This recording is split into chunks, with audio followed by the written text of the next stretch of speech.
Ассаламу алейкум, құрметті оқырмандар, сіздермен бірге мен Еркебұлан. Және де сіздер менің каналымдасыздар. Бүгінгі сабағымызда біздер Trendyol сайтына тіркелуді үйренетін боламыз. Ол қандай сайт? Ол сайт Турция еліндегі, егер де сіз сол жақтан товар заказ бергіңіз келетін болса, сол сайт арқылы, сол сайтты қолдану арқылы кез келген товарға заказ бере аласыз. Бүгін сол сайтқа тіркелеміз. Дәл қазір, егер де сіз менің каналыма тіркелмеген болсаңыз, міндетті түрде тіркеліп, және де қоңыраушаны басып қойыңыз, алдағы сабақтарды өткізіп алмас үшін. Және де осы сабақтармен барлық WhatsApp группаларға таратып, адамдармен бөлісіңіз. Енді Trendyol сайтын біздер, егер де сізде iPhone болатын болса, App Store-дан жүктеп алсаңыз болады, немесе Android-те Play Market-тен жүктеп алсаңыз болады. Қазір App Store-ға кіреміз. App Store-ға кіргеннен кейін поисковикке Trendyol деп жазамыз. Мінекеңіз Trendyol. Trendyol. Осыны жазамыз. Онлайн шопинг. Мен жүктеп аламын.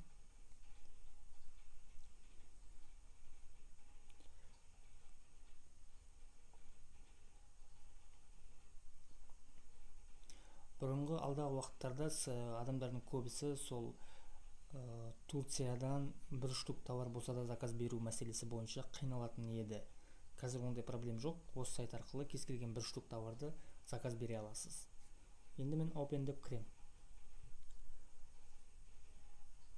Open деп кіргеннен кейін міндетті түрде Түркия деген таңдаймыз.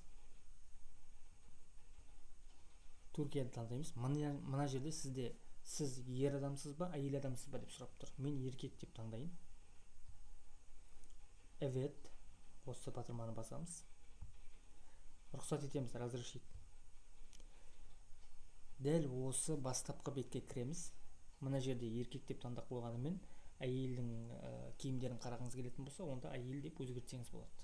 Оның ешқандай проблемасы жоқ. Енді бізге қазір қажет болған нәрсе, бізде мына мен деген батырманы басамыз. Бастық. Я, дұрыс. Енді егер де сізде iPhone болатын болса, iPhone арқылы кіруіңізге болады.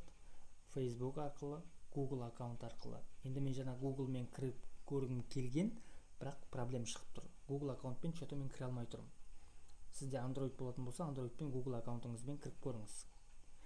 Ал iPhone болатын болса, міндетті түрде iPhone деп кіресіз. Бірақ қазір мына жерге мен Gmail емес, Mail.ru аккаунт ашып қойдым. Арнайы сол Mail.ru-мен кіріп көрейін. Trendyol. China. Қателеспесем, дәл осылай аштым. Mail.ru. Mail.ru. Mail.ru аккаунттарыңыз болса, сөйтіп Mail.ru терсеңіз болады. Trendyol China деп жаңағына аштым. Енді пароль. Просто тек қазір тіркелу үшін. Себебі Google аккаунтты бұл жерге тергеннің өзінде де менде ашып шығарып тұр. Неге олай екенін білмедім. Сол себептен Mail.ru аккаунт ашып, осылай тіркелдім. Сізде Mail.ru болатын болса, міндетті түрде Mail.ru деп жазасыз. Жақсы ма? Енді қазір тіркеліп көреміз. Бұл менде тіркелмей тұр. Менен не дейді жаңағы қате деп тұр ма бұл жерде? Так, мен немді тексеріп жіберейін.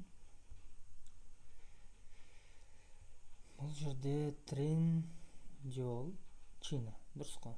Мен иді салмаған екен ғой, дұрыс. Бірақ дұрыс. Екеуі бірде ғой.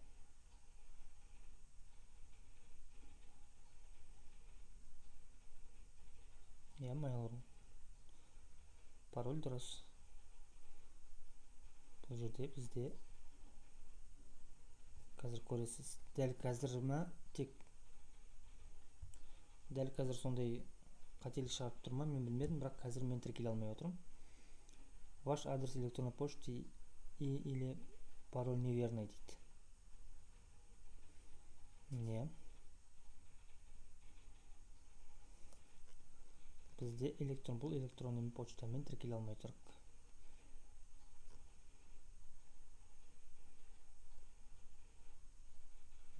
Бұл мен істей алмаймыз.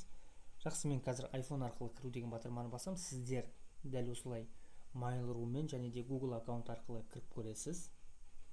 Және де Facebookпен кіріп көресіз. Жақсы ма? Мен iPhone арқылы кіру деген батырманы басамын. Енді мына жерде продолжить с кодын деймін. Мына жерде сізге нөмірлер көрсетілмеуі мүмкін қазір. Мынау тек просто iPhone-ға кірер кезде менде паролім бар ғой. Сол пароль тересіз. Сол код сұрап тұр. Мен сол код терем.